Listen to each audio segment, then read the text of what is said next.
আমাদের আজকের ভিডিওতে থাকবে কিভাবে সঠিক নিয়মে লটকন তৈরি করা যায়।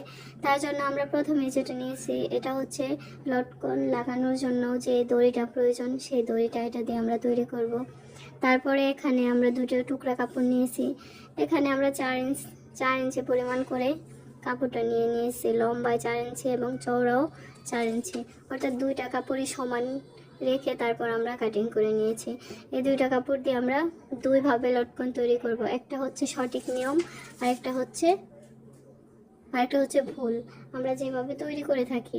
এখন সবার প্রথমে আমরা তৈরি করব আমাদের লটকনের জন্য যে দড়িটা আছে সেটা আমরা কিভাবে তৈরি করি সেটা এখন দেখাবো। আমরা একটা কাপড় নিয়েছি লম্বা লটকন তৈরি করার জন্য। দেখেন আমরা এটা কিভাবে তৈরি করি।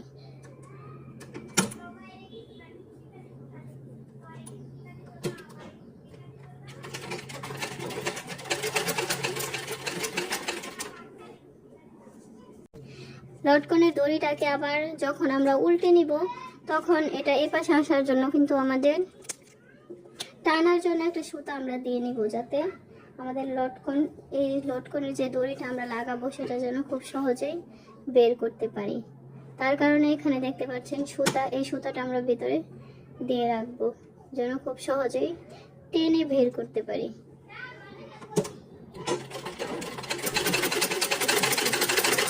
এখন আস্তে করে সেলাই করে নিব ভিতরে সুতাটা রেখে। তারপরে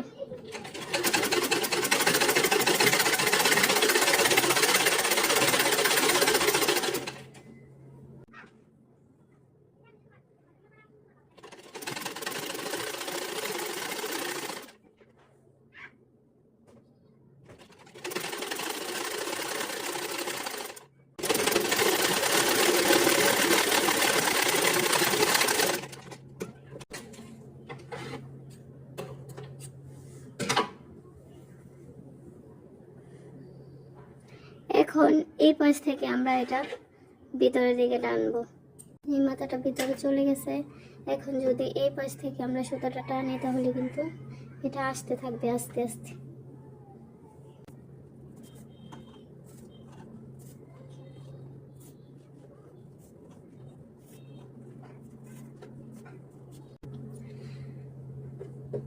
তৈরি হয়ে গেছে আমাদের লটকনের দড়ি। লটকনের দড়িটা তৈরি করে কিন্তু অনেকটাই ঝামেলার কাজ, তাই আস্তে ধীরে এই কাজটাকে করে নিতে হবে। তারপর এটা দিয়ে আমরা প্রথমে তৈরি করব যেভাবে আমরা ভুলভাবে লটকনের মধ্যে যেই লটকনটা তৈরি করি আর কি, সেই ভুল টেকনিকে আমরা এখন লটকনটা তৈরি করব। প্রথমে আমরা দুইটাকে একসাথে করে নিই, দুইটা কোণা একসাথে করে তারপর লটকনটা এখানে ভিতর থেকে দিয়ে দেই। দিয়ে দেওয়ার পর জাস্ট এভাবে করে সেলাই করে দিই।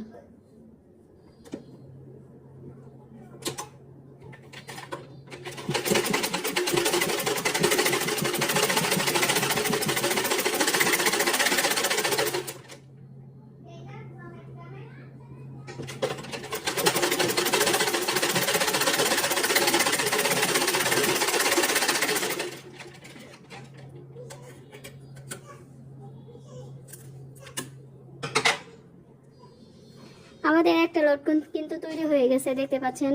এটা আমরা ভুল প্রসেসে লটকনটা তৈরি করলাম, এটা কিন্তু দেখতে ততটা ভালো লাগছে না। এখন আমরা যেভাবে সঠিকভাবে লটকনটা তৈরি করব সেটা দেখাচ্ছি। এখন আমরা আরও একটি লটকনের কাপড় নিয়েছি। এই লটকনের কাপড়টা দিয়ে আমরা সঠিকভাবে লটকনটা তৈরি করব। দেখেন এটা কেমন হয়, এটা কেমন হয়েছে, আর এখন আমাদের সঠিক লটকনটা ঠিক কীরকম হবে। প্রথমে আমাদের যেই লটকনের দড়িটা আছে এটা এভাবে কোনি রাখবো, একদম যে সাইডটা ভাঁজ সাইড, যে সাইডটা ভালো এই পাশে রাখবো। এভাবে রেখে তারপর এই কাপড়টাকে এভাবে উল্টে দেব। এখন এই মাথা থেকে যে পাশে লটকনের মাথাটা আমরা রেখেছিলাম এই পাশ থেকে সেলাই করা শুরু করব।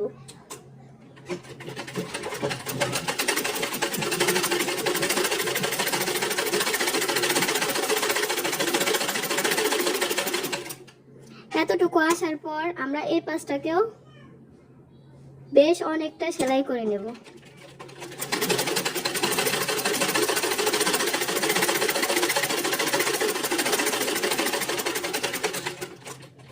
এতটুকু সেলাই করার পর এখানে আমরা সেলাইটা শেষ করে দিলাম। এখন আমাদের কি করতে হবে, এখানে একটা কোণা দেখতে পাচ্ছেন, এই কোণাটাকে আমরা ভিতরের দিকে নিয়ে যাব এবং এই পাশ দিয়ে যে জায়গাটা আমরা রেখেছি ওই পাশ দিয়ে এই কোণাটা বের করে নেব।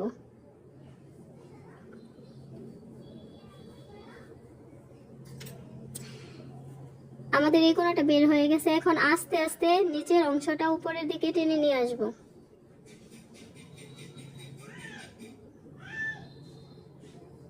অনেকটাই ভিতরে চলে গেছে। এটাকে আমরা আগেরটা যে মাপে সেলাইটা করেছিলাম, যে যতটুকু কাপড় রেখে, এখন সেটাকেও ঠিক ততটুকু কাপড় রেখে সেলাই করে দেব।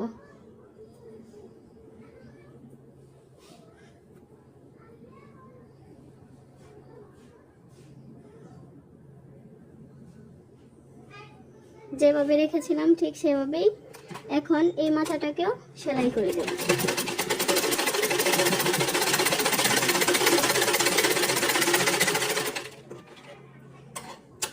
এখন আমাদের বেস্তি যে কাপড়টা আছে ওটা আমরা কাটিং করে ফেলব।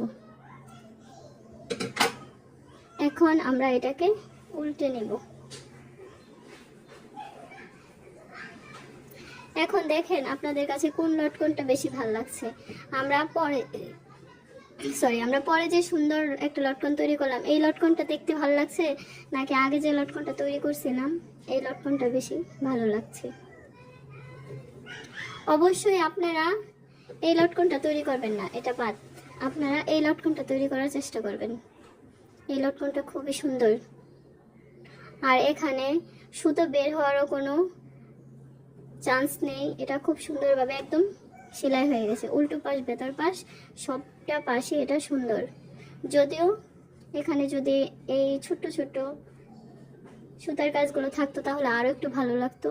পরবর্তীতে আমরা যখন আরও লটকন তৈরি করব এই জিনিসটা খেয়াল রাখবো যেন এখানে ছোট্ট সুন্দর সুন্দর মানে কিছু লেস বা টার্সেল কাজ কিছু একটা দিতে পারি।